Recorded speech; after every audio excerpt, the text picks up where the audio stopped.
San Luis Obispo, California, October 2012. The fog rolled in from the Pacific like a living thing, thick and suffocating, swallowing the coastal highway in gray silence. Detective Marcus Chen stood outside the modest two-story house on Foothill Boulevard, watching forensic techs move through the yellow crime scene tape like ghosts themselves. Except this wasn't a crime scene. Not yet. Maybe never. That was the problem. No signs of forced entry. Officer Sarah Morales appeared beside him, clipboard in hand, her breath forming small clouds in the cold morning air. Neighbors heard nothing. No screams, no struggle, no vehicles leaving in the night. Marcus nodded slowly, his dark eyes scanning the quiet suburban street. Manicured lawns, minivans, and driveways. Halloween decorations still hanging from porches. The kind of neighborhood where people knew each other's dogs' names and borrowed cups of sugar. Not the kind of place where a 32-year-old woman simply evaporated into thin air. "Tell me about her again," he said, though he'd already read the preliminary report 3 times. Sarah flipped through her notes. Rebecca Louise Hammond, 32 years old, married to David Hammond for 8 years. Works as a paralegal at Morrison & Associates downtown. No criminal record, no history of mental illness, no financial troubles that we can find. By all accounts, a completely normal, stable woman. "Nobody's completely normal," Marcus muttered. "What about the husband?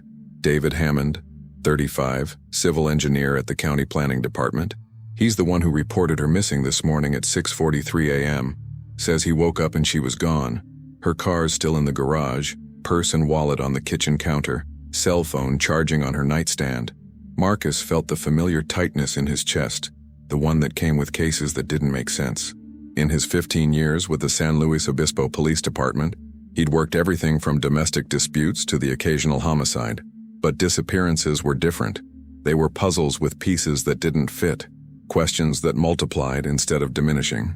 "Let's talk to him," Marcus said. David Hammond sat at his kitchen table, hands wrapped around a mug of coffee that had long gone cold. He was a tall man, maybe 6'2", with the kind of athletic build that came from weekend hiking and regular gym visits. His brown hair was disheveled, and his eyes, red-rimmed and hollow, stared at nothing in particular. "Mr. Hammond," Marcus began gently, pulling out a chair across from him. "I'm Detective Chen. I know you've already spoken with officers, but I need to ask you some questions." David looked up slowly, as if surfacing from deep water. "She's gone," he said, his voice cracking. "Becca's just gone. Walk me through last night. Everything you remember." David took a shaky breath. "We had dinner around 7. Grilled chicken salad. Becca's been on this health kick lately. We watched TV, some show about house renovations. She was normal, happy even. We went to bed around 10:30. Did she seem worried about anything, stressed, upset?" "No." David shook his head emphatically. "That's what I keep trying to tell everyone. She was fine. We were fine. We just booked a trip to Hawaii for our anniversary next month. She was excited about it." Marcus jotted notes on his pad. "Any arguments recently? Financial problems? Issues with family or friends?" "Nothing." David's hands tightened around the mug. "We had a good marriage, Detective. Not perfect, nobody's perfect, but good. Solid. We talked about having kids soon. What about her job? Any problems there?" "She loved her job. Her boss, Karen Morrison, treats her like family. Becca was up for a promotion, actually." Sarah Morales entered the kitchen, giving Marcus a subtle nod. He excused himself and followed her into the living room. "We found her laptop," Sarah said quietly. "Browser history's been cleared. Completely wiped, going back weeks." Marcus's eyebrows rose. "That's interesting. There's more. I spoke with the neighbor across the street, Mrs. Patterson. She says she saw Rebecca yesterday afternoon around 4 p.m. bringing in groceries. But here's the thing. Mrs. Patterson mentioned that Rebecca seemed different lately." "Different how?" "Distant, distracted. Said Rebecca used to always stop and chat, but for the past month or so she'd just wave and hurry inside." Marcus glanced back toward the kitchen where David sat in his grief. A month. Something had changed a month ago. "Get a warrant for their financial records," Marcus said. "Bank statements, credit cards, everything. And I want to talk to her boss and co-workers today." Morrison & Associates occupied the 3rd floor of a renovated Victorian building downtown, all exposed brick and modern glass. Karen Morrison was a woman in her late 50s with silver hair pulled into a neat bun and the sharp eyes of someone who missed nothing. Rebecca was more than an employee, Karen said, sitting across from Marcus in her corner office. Through the window, he could see the palm trees lining Higuera Street swaying in the wind. She was brilliant, organized, detail-oriented, empathetic with clients. I was planning to make her senior paralegal in January. Mr. Hammond mentioned that, Marcus said. Did she seem excited about the promotion? Karen hesitated, and Marcus caught it immediately. Mrs. Morrison? Karen, please. She sighed, choosing her words carefully. About 6 weeks ago, Rebecca started acting off. Nothing dramatic, but noticeable. She'd always been punctual. Suddenly she was coming in late. She'd stare at her computer screen like she wasn't really seeing it. When I asked if everything was okay, she said she was just tired. Did you believe her? No. Karen's gaze was steady. I've been doing this for 30 years, detective. I know when someone's running from something. The words hung in the air like smoke. Running from what? That's what I couldn't figure out. I asked if she needed time off, if something was happening at home. She insisted everything was fine, but Karen paused. About 2 weeks ago, I saw her in the parking lot after work, sitting in her car, just crying. When I approached, she wiped her tears and drove away without saying anything. Marcus leaned forward. Did she have any unusual visitors? Strange phone calls? Anyone giving her trouble? Not that I noticed. But there was one thing. Karen pulled out her phone, scrolling through emails. 3 weeks ago, Rebecca asked me about employment law. Specifically, what kind of documentation someone would need to legally change their name and social security number. Ice water trickled down Marcus's spine. What did you tell her? I gave her the basics. Asked if she was planning to change her name. She laughed it off, said it was for a client. But we didn't have any clients dealing with that issue at the time. Marcus stood, his mind racing. I need a list of everyone Rebecca interacted with in the past 2 months. Clients, colleagues, delivery people, everyone. Of course. Karen walked him to the door, then stopped. Detective? Find her, please. Because either something terrible has happened to Rebecca or... She trailed off. Or what? Karen's expression was troubled. Or she chose to leave. And I'm not sure which possibility frightens me more. 3 days later, the investigation had become a media sensation. Paralegal vanishes without trace, screamed the headlines. David Hammond appeared on local news pleading for information, his face gaunt with grief and sleeplessness. Search parties combed the coastal hills and beaches. The FBI was brought in to check for interstate flight or abduction. Marcus sat in the incident room surrounded by whiteboards covered in timeline notes, photographs, and witness statements. The picture they painted was contradictory and confusing. Rebecca Hammond had been a model citizen. No affairs, no enemies, no hidden vices. Her bank account showed regular, unremarkable transactions. Groceries, gas, the occasional Target run. Her cell phone records revealed nothing unusual. Calls to David, her mother in Sacramento, colleagues, friends. But 6 weeks before her disappearance, something had shifted. The timestamps on her phone showed increased internet usage late at night, after David was asleep. The cleared browser history suggested someone trying to hide their digital footprint. The questions about name changes implied planning. She was preparing, Marcus said aloud to the empty room. But preparing for what? His phone buzzed. Sarah Morales. We got the credit card statements, she said without preamble. You need to see this. 20 minutes later, Marcus stared at the highlighted transactions. 2 months before Rebecca vanished, there had been a single anomaly. A cash withdrawal of $3,000 from an ATM in Paso Robles, 30 miles north. The maximum daily limit, taken out in the middle of a Tuesday afternoon. That's not all, Sarah said, pointing to another line. Look at this purchase from the same day. Barnes & Noble in Paso Robles, $73. Books? I called the store. They pulled the receipt. She bought 3 books. A Spanish language learning guide, a book on starting over after trauma, and, Sarah paused, a book called The Art of Disappearing, How to Leave Your Old Life Behind. The room seemed to tilt. Marcus sat down heavily. She planned this. For months she planned this. But why? Sarah's voice carried the same bewilderment Marcus felt. She had everything. A good husband, a career, a nice home. What was she running from? Marcus looked at the photograph pinned to the board. Rebecca Hammond smiling at the camera, standing on a beach with David's arm around her shoulders. She looked happy, normal. But Marcus had been a detective long enough to know that photographs lied. Smiles could hide anything. Find out everything about her life before she married David, Marcus instructed. Childhood, college, previous relationships, everywhere she lived. Go back 20 years if you have to. Somewhere in her past is the answer to why she ran. As Sarah left, Marcus turned back to Rebecca's photo. In the picture, her smile was bright, but now that he looked closer, he could see something else in her eyes, something that hadn't registered before: fear.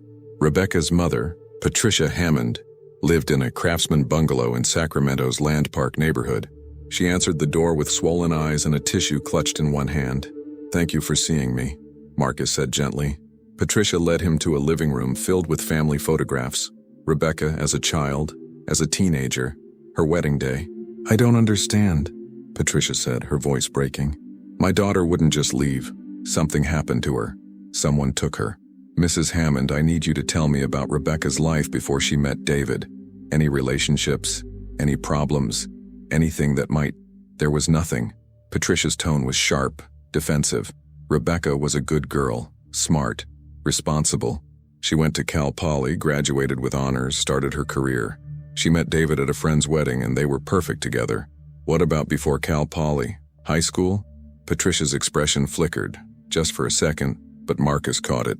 Mrs. Hammond? Rebecca had a difficult time in high school, Patricia admitted quietly. She was bullied.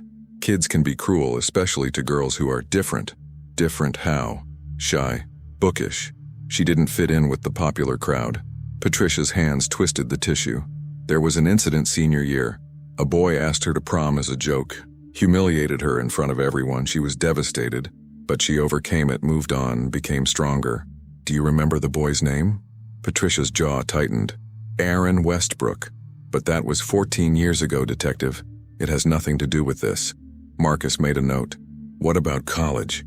Any serious relationships before David? A few boyfriends, nothing serious. Rebecca was focused on her studies and her career. As Marcus prepared to leave, he noticed a photo partially hidden behind others on the mantel. Rebecca, maybe 19 or 20, standing with a young man outside what looked like a dormitory. They were holding hands. Rebecca's smile in that photo was different from others, more open, more genuine. Who's that? Marcus asked.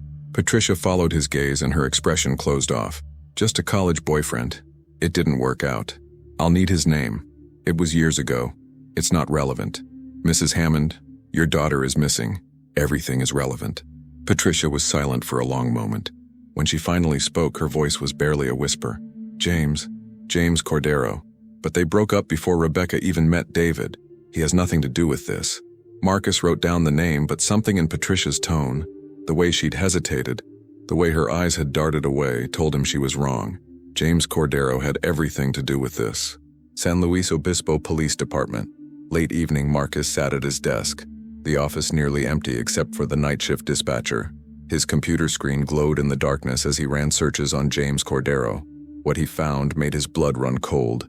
James Michael Cordero, 33 years old, last known address in Bakersfield, California.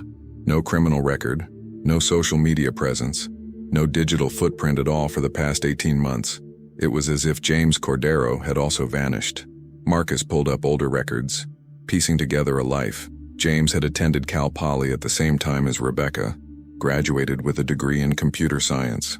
He'd worked various tech jobs throughout California. Nothing remarkable, nothing suspicious. Then, 2 years ago, James Cordero had quit his job at a software company in Fresno, emptied his apartment, and disappeared from all records. 6 months after that, Rebecca Hammond had started acting strangely. Marcus reached for his phone to call Sarah when his email pinged. A message from the FBI analyst assigned to the case. The subject line read, "Urgent, potential match." His hands trembled slightly as he opened it. Detective Chen, routine database search flagged a possible match. Woman matching Rebecca Hammond's description spotted on security footage at a grocery store in Medford, Oregon, 4 days ago. Image attached. Facial recognition software gives it 78% probability match.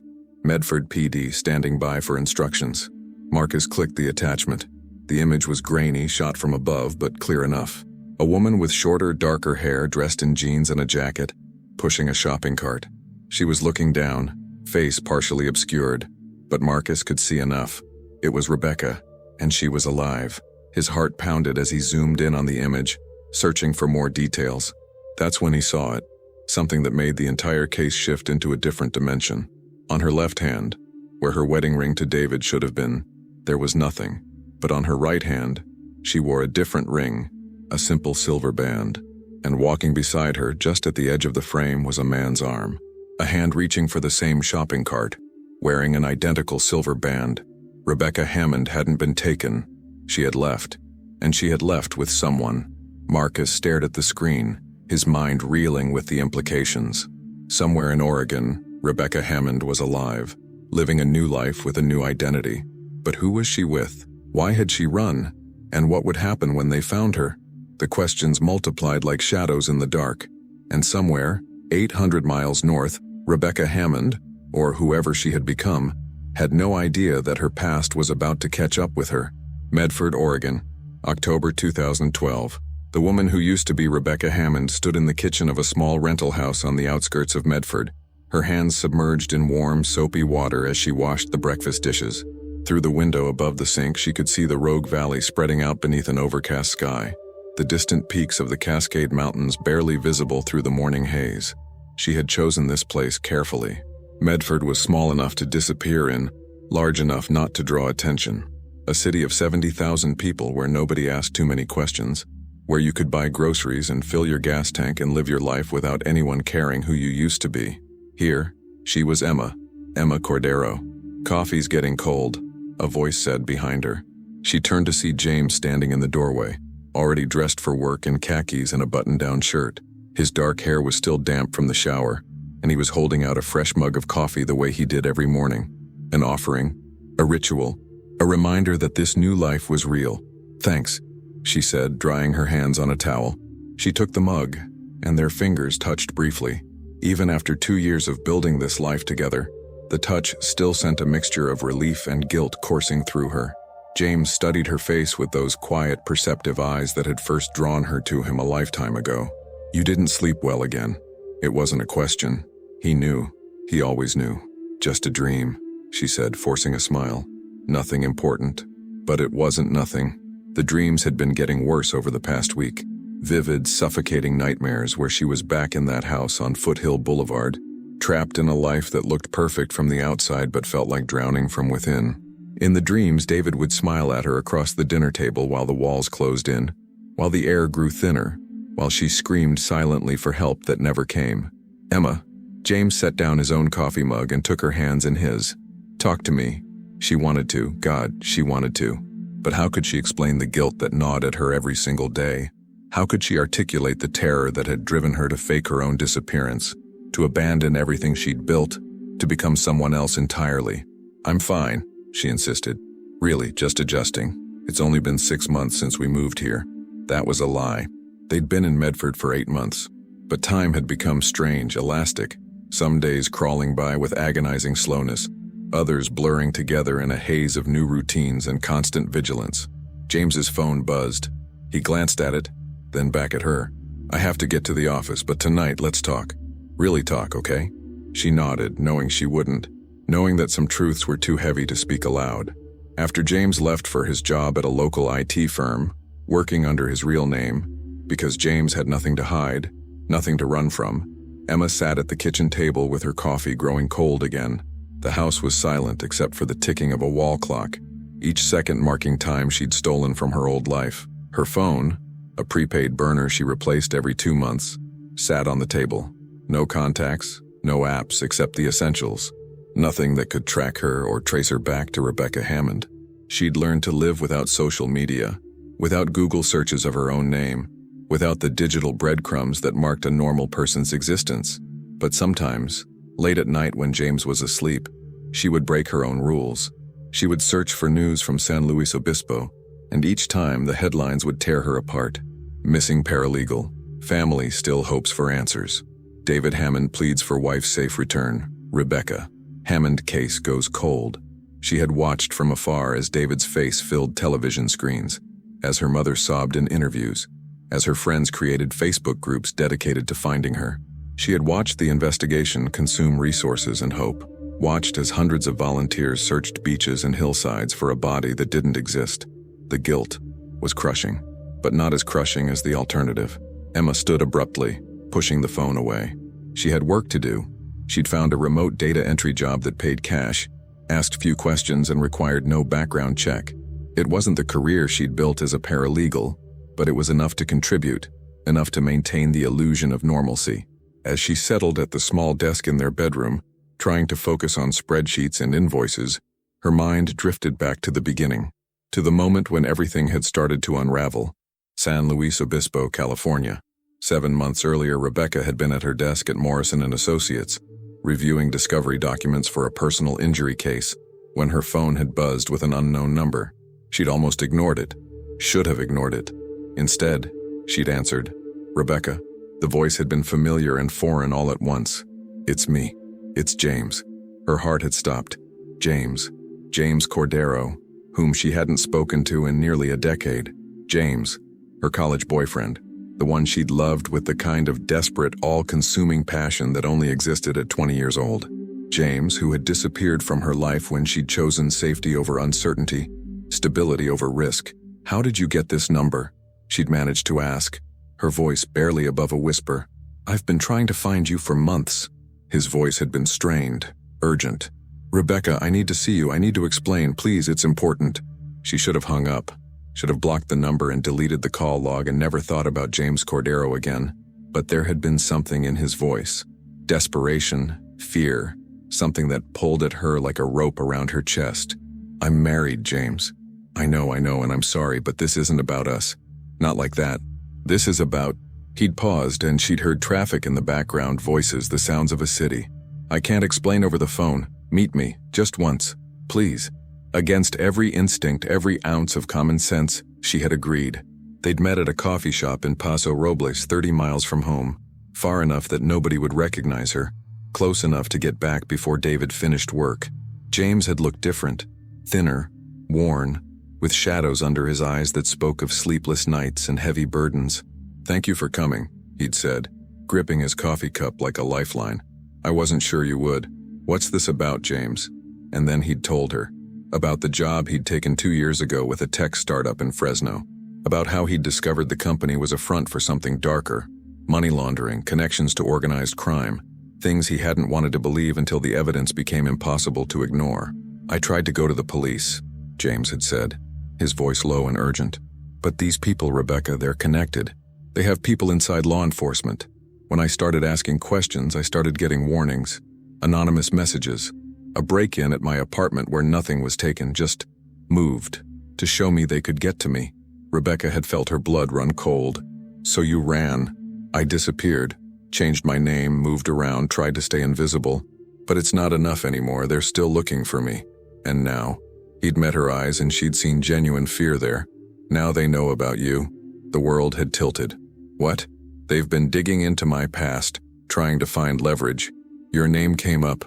Rebecca Hammond, my college girlfriend who became a paralegal in San Luis Obispo. They think you might know something or that they can use you to get to me. But I don't know anything. I haven't talked to you in 10 years. That doesn't matter to them." James had reached across the table, his hand hovering near hers but not touching. "I'm so sorry, I never meant to put you in danger, but you need to be careful. Very careful." She had driven home that day in a daze, James's warnings echoing in her mind. She'd told herself he was paranoid, that he'd gotten himself mixed up in something and was seeing threats everywhere. But then small things had started happening. A car that seemed to follow her home from work, always staying a few lengths back. A man in sunglasses watching her from across the street as she left for lunch. Her car being broken into. Nothing stolen, just papers rifled through, the glove compartment left hanging open. She'd tried to tell David, tried to explain that something felt wrong, that she felt watched. But how could she explain without mentioning James? Without revealing that she'd met with an ex-boyfriend, that she'd kept secrets, that she'd opened a door that should have stayed closed. "You're just stressed," David had said, kissing her forehead. "Maybe you should take some time off work." But it wasn't stress, it was real, and it was getting worse. Medford, Oregon, present day. Emma snapped back to the present, her hands trembling over the keyboard. The memories were always there, just beneath the surface, waiting to pull her under. After that meeting with James, everything had accelerated. More calls, more warnings. James had begged her to leave with him, to disappear before it was too late. She'd refused at first. How could she leave David, leave her life, leave everything she'd built? But then she'd come home one evening to find her house ransacked. Not robbed, ransacked. Every drawer emptied, every closet searched. Furniture overturned.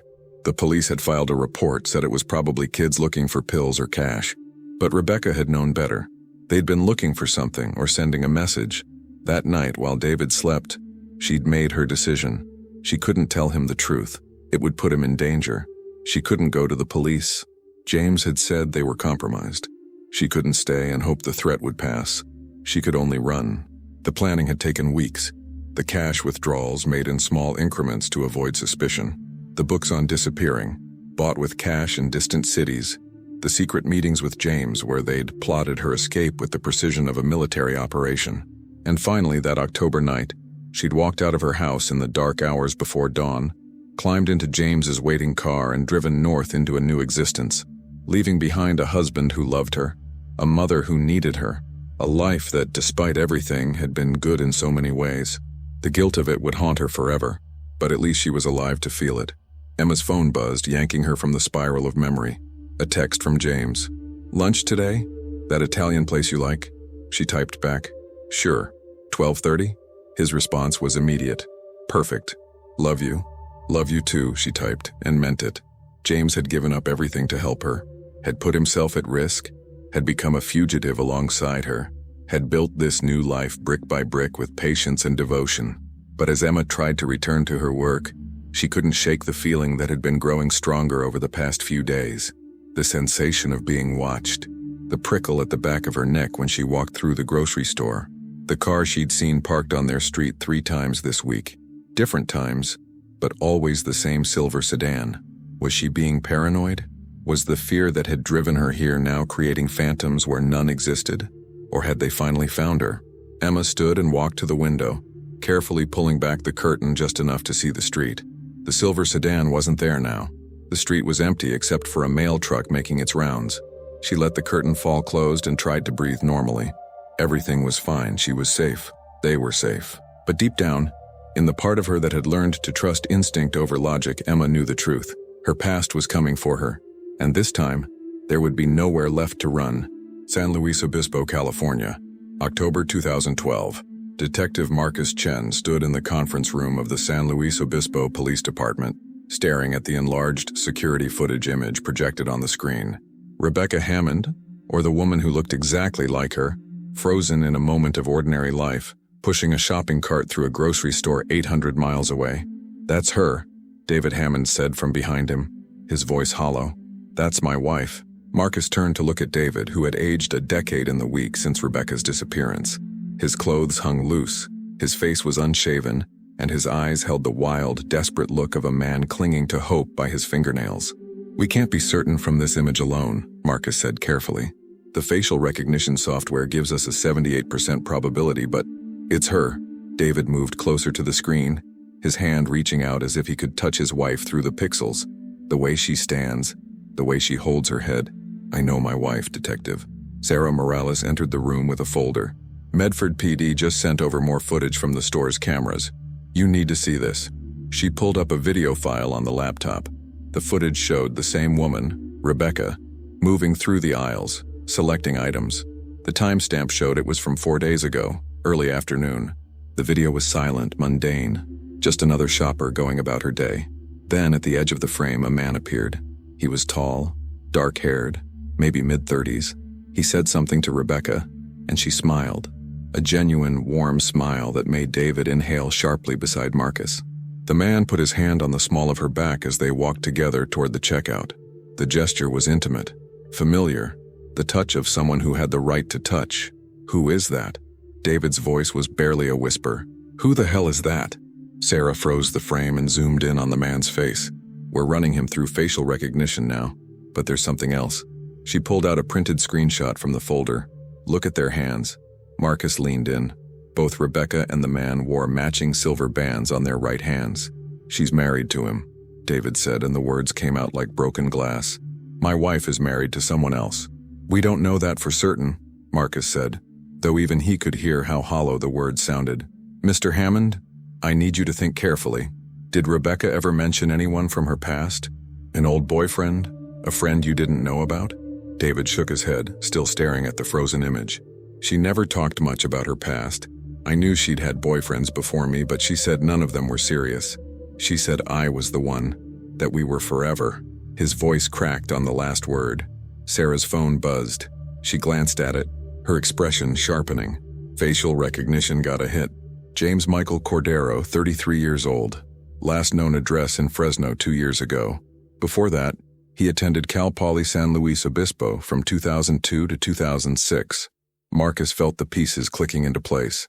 The same time Rebecca was there. They knew each other. Sarah continued, scrolling through the information. And get this. James Cordero quit his job at a tech company in Fresno 2 years ago and dropped off the grid. No tax returns filed, no credit card usage, no phone records. He became a ghost. Until he showed up in Medford with my wife, David said bitterly. Marcus studied the image of James Cordero. Something about this didn't add up. People didn't just disappear from their lives without reason, and they certainly didn't convince married women to abandon everything and join them unless something serious was happening. I need to talk to Rebecca's mother again, Marcus said. Sarah, contact the FBI. I want to know everything about James Cordero, his employment history, his associates, any legal troubles, and get Medford PD to locate their current address. We're bringing Rebecca Hammond home. Medford, Oregon, same day, 12:30 p.m. Emma sat across from James in a corner booth at Angelo's Italian restaurant, pushing pasta around her plate without eating. The lunch crowd buzzed around them, business people on their breaks, retired couples enjoying early bird specials. But she felt utterly isolated, trapped in a bubble of mounting anxiety. You're not eating, James observed, concern etching lines around his eyes. Not very hungry. She forced herself to take a bite, to maintain normalcy. But the food tasted like ashes. James set down his fork. Emma, what's wrong? And don't say nothing. I know you. She looked at him, really looked at him.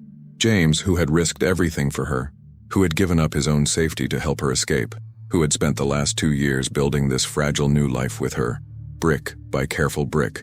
I think someone's watching us, she said quietly. His body went rigid. What did you see? A car, silver sedan. It's been parked on our street 3 times this week. Different times, but always the same car. And yesterday at the grocery store there was a man. He was pretending to shop, but he kept looking at me. James's jaw tightened. Why didn't you tell me immediately? Because I wasn't sure. Because I thought maybe I was being paranoid. She leaned forward, her voice dropping to barely above a whisper. But James, what if they found us? What if your people? They're not my people, he said sharply.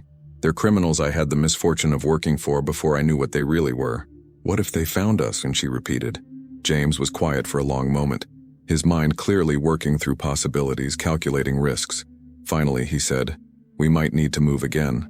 Maybe Seattle this time, or Portland. Somewhere bigger where we can really disappear. How long can we keep running?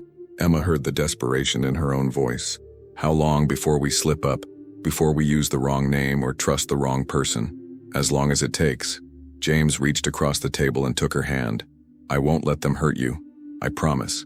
But promises were fragile things, Emma had learned. They broke so easily under the weight of reality.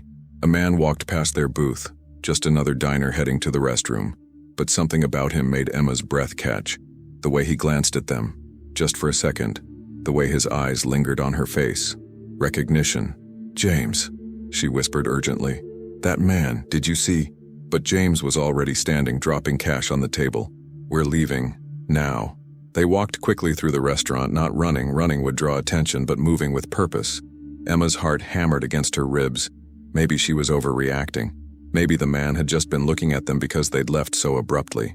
But when they reached the parking lot and she glanced back, she saw him standing at the restaurant window, phone to his ear, watching them. Get in the car, James said, his voice tight with controlled panic. They drove in silence for several minutes. James taking random turns, doubling back, checking the rearview mirror constantly. Emma gripped the door handle, her knuckles white. Did he follow us? She asked. I don't think so, but we can't go home. Not yet. Not until we're sure. Where are we going? There's a motel off Highway 62. We'll go there. Figure out our next move. Emma nodded, but inside something was breaking. They'd built a life in Medford. Modest, quiet, but theirs. The rental house with its small garden where she'd planted tomatoes. The routine of James leaving for work each morning and coming home each evening. The illusion of normalcy that had made the guilt almost bearable. Now that illusion was shattering, and beneath it lay the truth she'd been avoiding. They would never be safe, never be free. The past would always find them, always hunt them, always force them to run. "I'm sorry," James said suddenly. "This is all my fault. If I hadn't gotten involved with those people, if I hadn't reached out to you—" "Don't," Emma interrupted. "You saved my life. I truly believe that. If I'd stayed in San Luis Obispo, if I'd ignored your warnings, you don't know that they would have actually hurt you. But you believed they would, and I believed you." She looked at his profile as he drove, at the tension in his jaw, the fear he was trying to hide. "We made our choices. We live with them." San Luis Obispo, California, 5:30 p.m. Marcus sat in his car outside Patricia Hammond's house, preparing for a conversation he knew would be difficult. In his years as a detective, he delivered bad news many times. Deaths, arrests, devastating revelations. But this was different. This was telling a mother that her daughter was alive, but had chosen to leave everything behind. Patricia answered the door with hope written across her face. "Detective Chen, do you have news? Have you found her? May I come in?" The hope flickered, replaced by wariness. She led him to the living room where they'd sat before.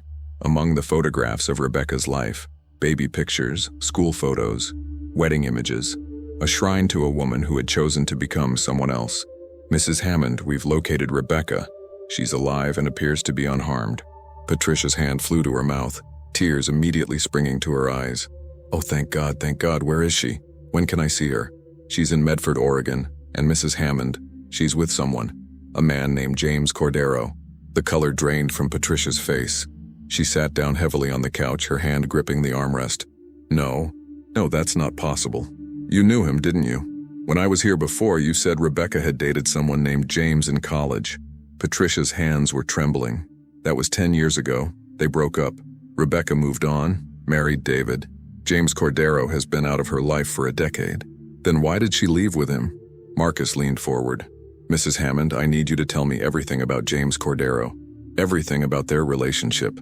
Because your daughter didn't just run away on impulse. She planned this carefully, and I need to understand why." Patricia stood and walked to the mantel, picking up the photograph Marcus had noticed before.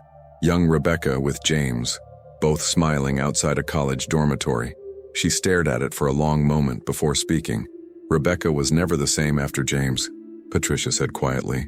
"They met freshman year at Cal Poly. He was a computer science major, brilliant but troubled. She fell for him hard, the kind of intense first love that consumes everything. They were inseparable for almost 4 years. What happened? James got involved with something. Rebecca never told me the details, but I knew it was bad. He became paranoid, secretive. He told Rebecca that he'd stumbled onto something at a part-time job, something illegal. He wanted her to run away with him after graduation, to disappear. He said it wasn't safe for either of them." Marcus felt his pulse quicken. "And what did Rebecca do?" "She refused. She was 22 years old, about to start her career. I told her that James was probably exaggerating, that young men sometimes created drama to seem important. Rebecca broke up with him. It devastated her, but she chose stability. She chose a normal life. Until he came back." Patricia nodded, tears streaming down her face now.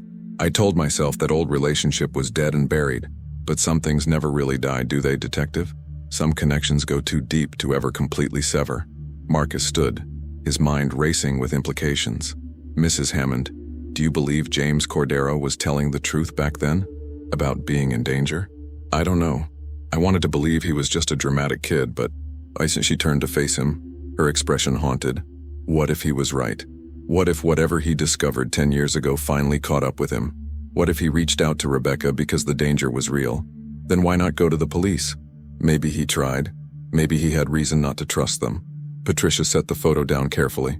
"Or maybe I'm making excuses for my daughter abandoning her family. We're going to find her," Marcus said gently. "And we're going to get answers. I promise you that." But as he drove back to the station, Marcus wasn't sure what answers they would find, or if Rebecca Hammond, Emma Cordero, whoever she had become, would ever come home. Motel off Highway 62, Medford, Oregon. Evening. The motel room was exactly like 10,000 other cheap rooms across America. Faded bedspreads, industrial carpet, the smell of old cigarettes barely masked by chemical air freshener. Emma sat on the edge of the bed while James paced, phone to his ear, having a tense conversation in low tones. When he finally hung up, his expression was grim. "That was a contact of mine," Someone who's been monitoring chatter about the Fresno operation. He says there's been increased activity. They're looking for something. Or someone. Us, Emma said flatly. Maybe. Or maybe I'm just a loose end they want to tie up and you got caught in the crossfire. James sat beside her, exhaustion evident in every line of his body. Emma, I need to tell you something. Something I should have told you a long time ago. Her stomach dropped. What? The reason I left Fresno. The reason I went into hiding. I didn't just discover they were laundering money. I found out who they were working with. Police officers, DEA agents. People who are supposed to protect citizens but were taking payoffs instead. I made copies of files before I left. Evidence that could send dozens of people to prison. Emma stared at him, the room seeming to tilt. You have evidence? All this time? Hidden, safe. I couldn't go to the authorities because I didn't know who to trust. And I couldn't destroy it because it was my insurance policy. The only thing keeping me alive. If something happened to me, the files would be released automatically. Jesus, James. Emma stood, anger and fear warring inside her. You brought me into this without telling me the whole truth. I was trying to protect you. By making me complicit? By making me a target? Her voice rose despite herself. I left everything. My husband, my mother, my entire life, based on half-truths and paranoia. It's not paranoia if they're really after you, James shot back. And they are, Emma. That man at the restaurant, the car watching our house, this is real. Emma wanted to scream, to rage against the impossible situation she'd trapped herself in. But beneath the anger was a more terrifying emotion. The realization that going back was impossible. Even if she wanted to return to San Luis Obispo to explain everything to David and her mother, she couldn't. Not without putting them in danger. She was truly trapped. A knock at the door made them both freeze. Housekeeping, a muffled voice called. James moved to the door, looked through the peephole, then relaxed slightly. It's just the cleaning staff. He called out, We're fine, thank you, come back tomorrow. Footsteps retreated. Emma released a breath she hadn't realized she was holding. We need to leave Oregon, James said. Tonight if possible. We'll drive south, maybe to California, ironically enough. Somewhere they won't think to look. And then what? We run forever? Change our names again in another year? Live in constant fear until we're old and gray? James had no answer, because there was no good answer. Emma walked to the window and carefully pulled back the curtain. The parking lot was nearly empty. Just their car and a few others. No silver sedan, no suspicious men watching. But she knew it was only a matter of time. Somewhere out there, Detective Marcus Chen was closing in. Somewhere out there, David was waiting for answers. Somewhere out there, the people James had crossed were hunting. And Emma Cordero, Rebecca Hammond, whoever she really was, stood at the center of it all, watching her carefully constructed new life crumble like sand through her fingers. The truth, she realized, was unavoidable now, and it was coming for her faster than she ever imagined. Medford, Oregon, October 2012, 11:47 p.m. Detective Marcus Chen sat in an unmarked sedan across the street from the small rental house on Siskiyou Boulevard, watching the dark windows with the patience born of countless stakeouts. Beside him, Sarah Morales nursed a cup of gas station coffee that had gone cold an hour ago. No movement, Sarah said for the third time. No lights, no cars in the driveway, I don't think anyone's home. Marcus checked his watch. Medford PD had confirmed this address as the residence of James Cordero and Emma Cordero, the name Rebecca was apparently using now. They'd obtained it through utility records, a paper trail that the couple had been careful about but not careful enough. We wait, Marcus said. They'll come back eventually. His phone buzzed. A text from the FBI liaison assigned to the case. Background check on Cordero complete. Sending file now. Marcus opened his laptop as the encrypted file downloaded. What he read in the next 10 minutes changed everything he thought he knew about this case. James Cordero had worked for TechFlow Solutions in Fresno from 2010 to 2012.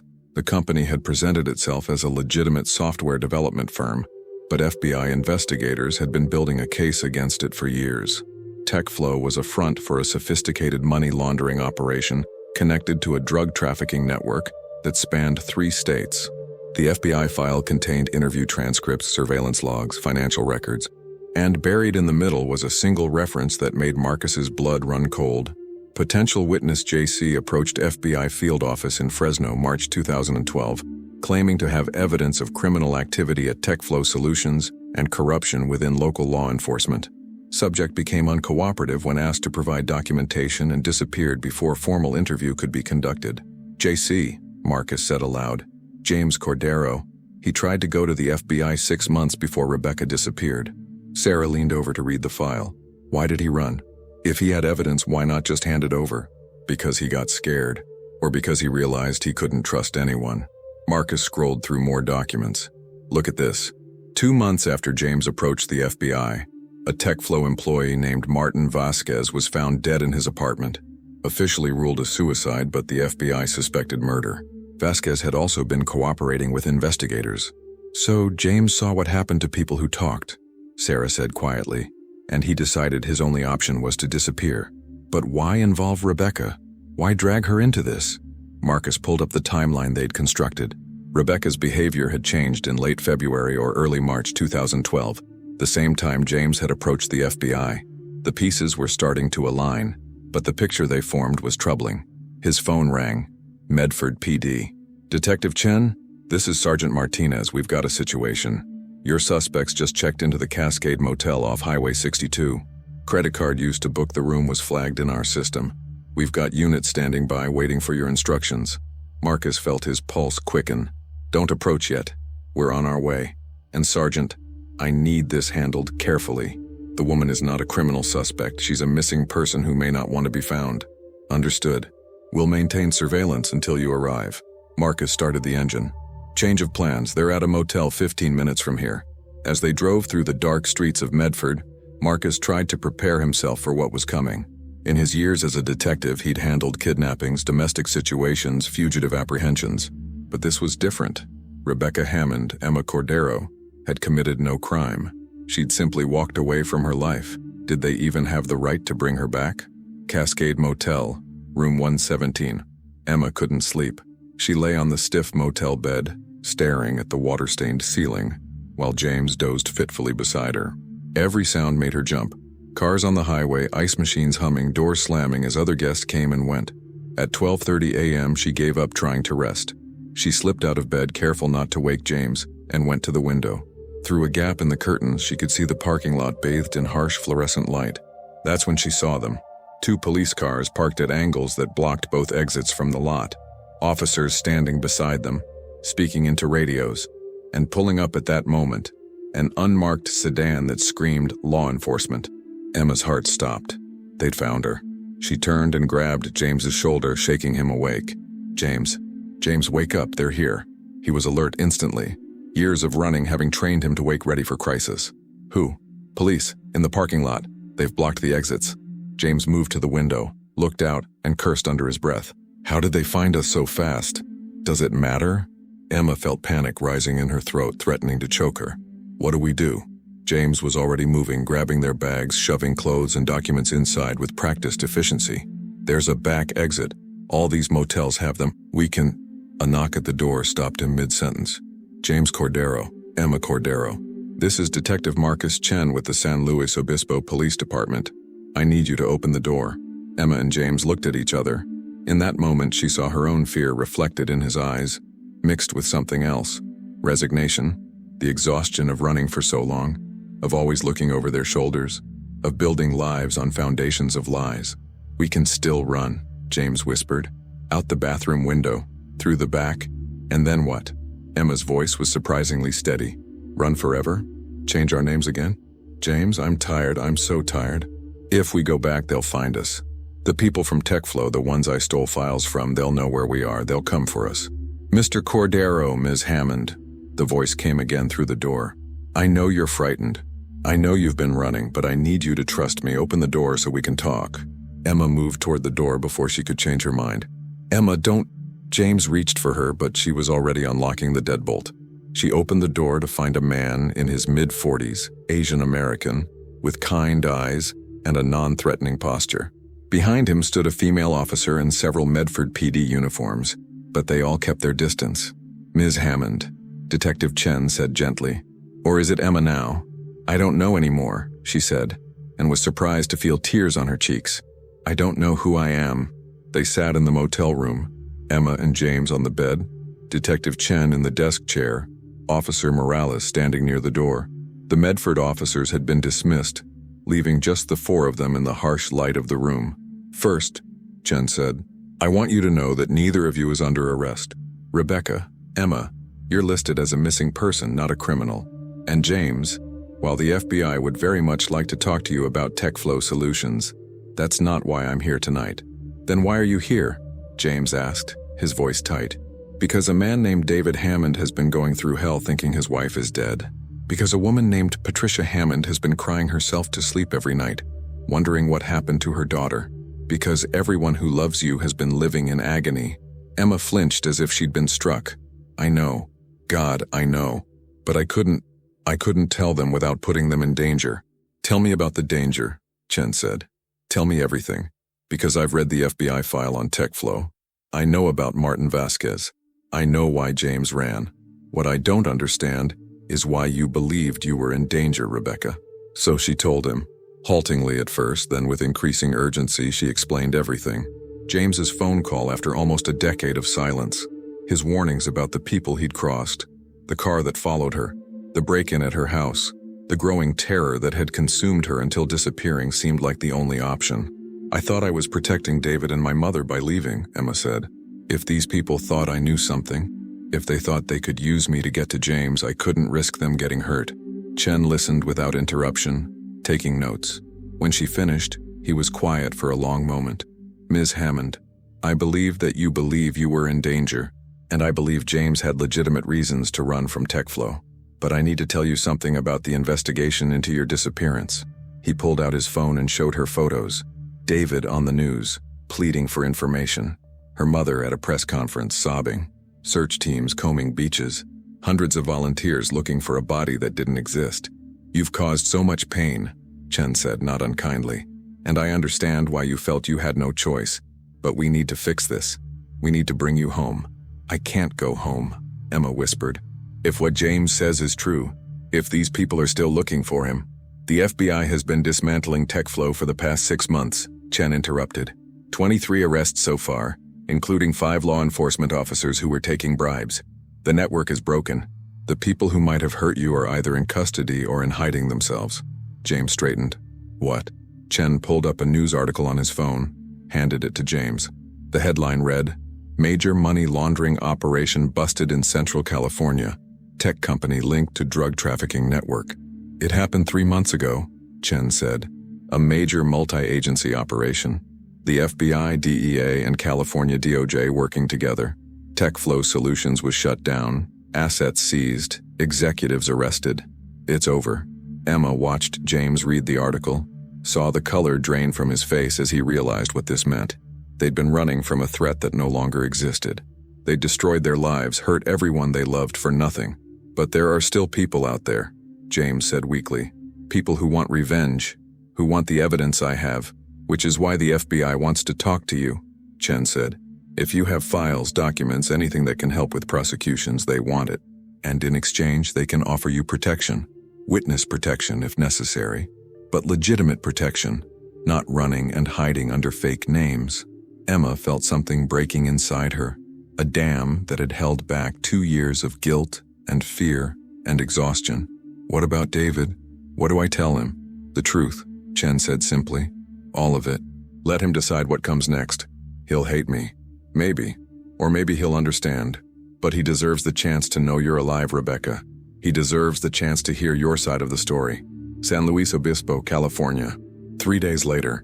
The meeting was arranged at the police station, neutral ground. David had agreed to come, though he'd said little when Chen had called to tell him Rebecca was alive and wanted to talk. Emma sat in a small conference room, her hands clasped so tightly her knuckles were white. She'd barely slept in the 3 days since Medford, barely eaten. She'd spent hours with FBI agents, going over James's evidence, giving statements, providing details about everything that had happened. James was in a different room, talking to federal prosecutors about immunity deals and witness protection. Their paths were diverging now, she realized. He would go into the system protected but isolated. She was trying to reclaim a life she'd abandoned. If David would let her. The door opened and he walked in. Emma's breath caught. He looked terrible, thinner, older, hollowed out by grief.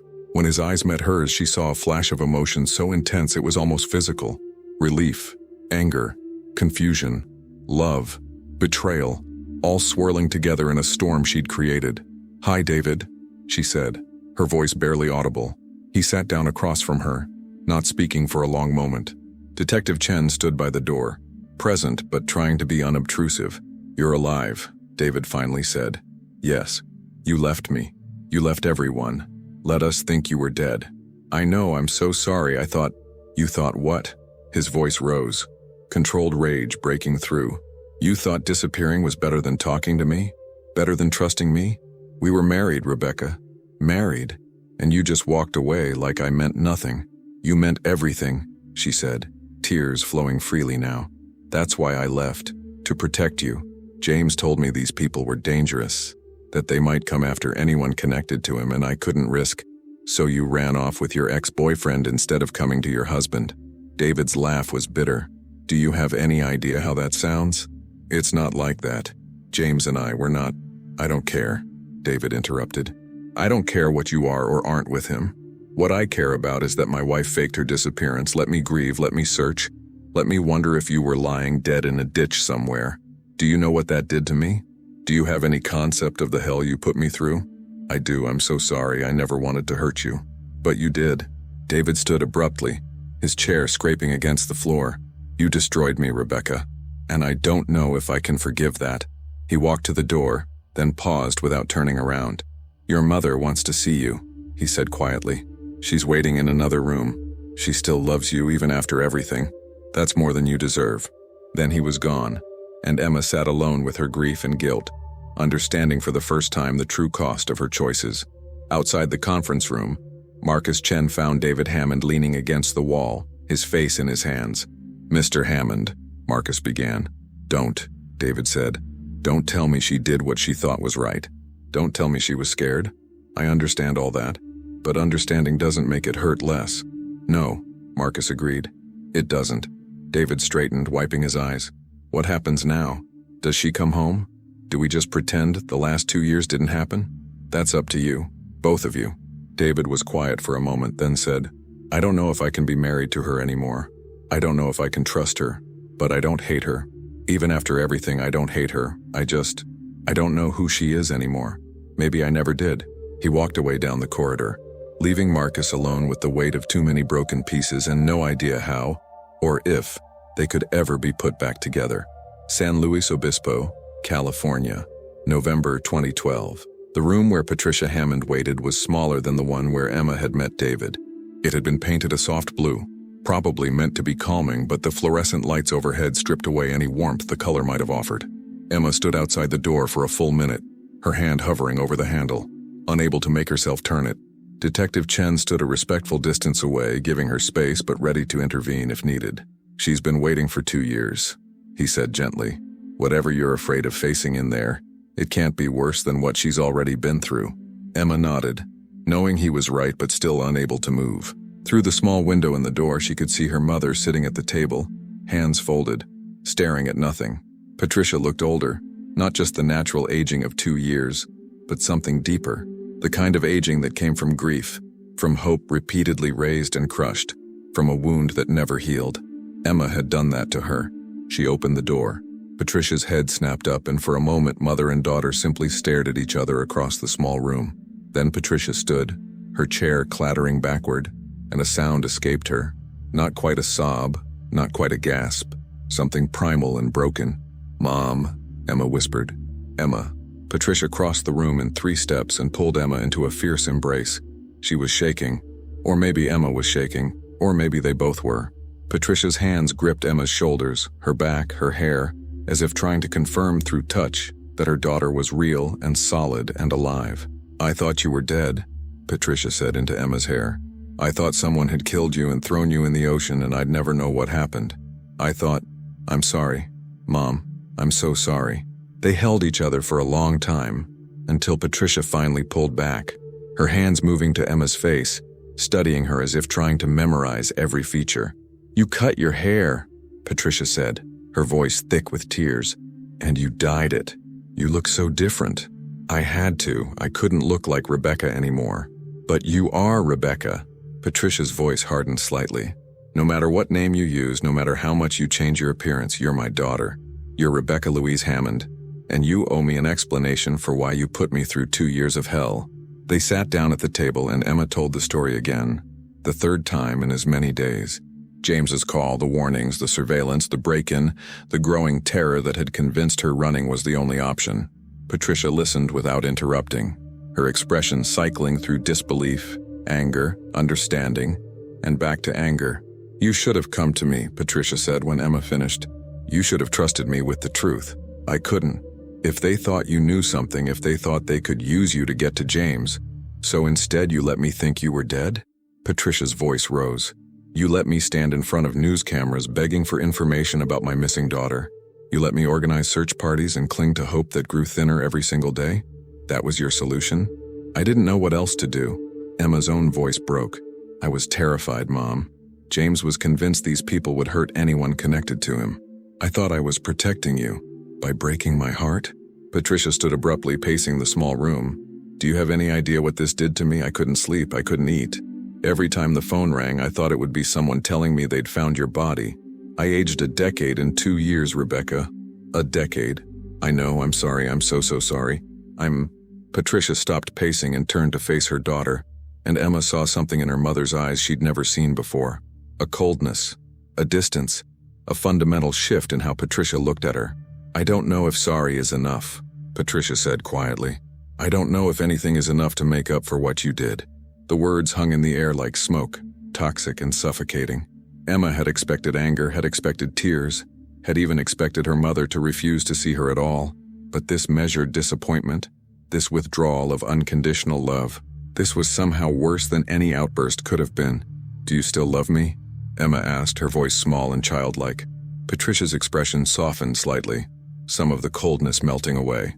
"Of course I love you. You're my daughter. But Rebecca, loving you and forgiving you are two different things. And I don't know if I can forgive this. Not yet. Maybe not ever." James met with the FBI and the U.S. attorney, handing over the evidence he had secretly collected for 2 years. Documents exposing TechFlow's criminal network. They warned him that although his findings were valuable, they were also obtained illegally. Still, they offered him immunity and placement in witness protection if he agreed to testify. James understood that accepting meant erasing his identity forever, cutting ties with everyone, especially Rebecca. Knowing he had no real alternative and that she wasn't in danger, he signed the agreement, effectively ending his life as James Cordero. Meanwhile, Rebecca, still using the name Emma temporarily, sat alone in a hotel room sorting through 2 years of unread messages on her restored phone. She saw the full magnitude of the pain she had caused, worried texts, desperate pleas, and grieving goodbyes from friends, family, and David. When Detective Chen arrived to tell her Karen Morrison was downstairs, Rebecca braced herself. Karen embraced her without judgment, listened to her entire story, and told her she still had a place at the firm, if and when she was ready. Karen urged her to choose who she wanted to become, the fearful identity she'd created while on the run or the real Rebecca Hammond who still had a chance to rebuild. Alone again, Rebecca realized she faced the same question everyone around her was facing. Who would she be now? David was moving forward. Patricia was slowly healing. James was disappearing into a new life. Rebecca had to decide whether she had the courage to reclaim her own identity and start over honestly, rather than as the ghost she had become. Weeks later, Rebecca returned to her house in San Luis Obispo one last time. The home looked unchanged, though everything between her and David had shattered. He had agreed to meet only for closure before finalizing the divorce. When he opened the door, Rebecca saw that he looked stronger, but emotionally distant, proof that the life they shared was ending for good. Rebecca returned to the home she once shared with David, and immediately felt the weight of how much had changed. The photos of them gone, the atmosphere unfamiliar. David agreed to meet her only because he felt he deserved answers after 8 years of loving her. At the kitchen table, Rebecca explained the fear, paranoia, and misguided reasoning that led her to fake her death and disappear with James. She admitted she had believed she was protecting David, though she now understood she had stolen his agency and broken their marriage. David's hurt ran deep. He confronted her about choosing James over him, calling James for help instead of her husband, and wearing a symbolic ring with him while David mourned her. Rebecca insisted she had never loved James romantically and had regretted her decision every day. But David told her plainly that even if forgiveness were someday possible, their marriage was beyond recovery, dead, as he put it. Still, he did not hate her. He was simply grieving the life they lost. He wished her well as he prepared to finalize the divorce. After leaving David's house, Rebecca visited her mother, Patricia. They spoke quietly, their relationship still fragile after the pain Rebecca had caused. Rebecca explained that she and David had officially said goodbye, and she felt as if she were closing a book she ruined before reaching the ending. Patricia listened, her demeanor cautious, the unresolved grief still visible. Their conversation carried the weight of everything Rebecca had broken, yet also a faint possibility of rebuilding. Slowly, over time, Rebecca finally asked her mother if forgiveness was possible. Patricia admitted she wasn't ready. Rebecca's disappearance hadn't been an accident but a deliberate choice that caused immense pain. Still, she said Rebecca remained her daughter and she was willing to work toward forgiveness with therapy and time. Rebecca agreed, determined to rebuild their relationship. Their tentative embrace marked a slow, fragile beginning. Meanwhile, Detective Marcus Chen closed the case, knowing that even though Rebecca was found alive and unhurt, the emotional aftermath would linger. He believed she would survive, but wasn't sure whether she would thrive. Her husband had filed for divorce, and James Cordero had entered witness protection for his role in exposing TechFlow. Marcus understood that Rebecca's choice to run had been destructive, but also recognized how fear can drive people into irrational decisions. 3 months later, Rebecca started over in Portland. She moved into a small apartment, accepted a new job with a legal aid nonprofit, and continued joint therapy with her mother. Their progress was inconsistent, but genuine. In her solitude, Rebecca began writing a personal account titled, "What I Did and Why," confronting her decisions and taking responsibility for the pain she caused. She acknowledged she might never regain full trust or forgiveness, but committed to facing difficulties instead of running from them. As she looked out at her new city, Rebecca reflected on the parallel paths of those she had hurt: David rebuilding his life, Patricia healing through slow forgiveness, and James vanishing into a new identity. Her own journey was just beginning. Returning wasn't the hardest part. Learning to live again honestly and courageously was the real work. But for the first time in years, she felt ready to try.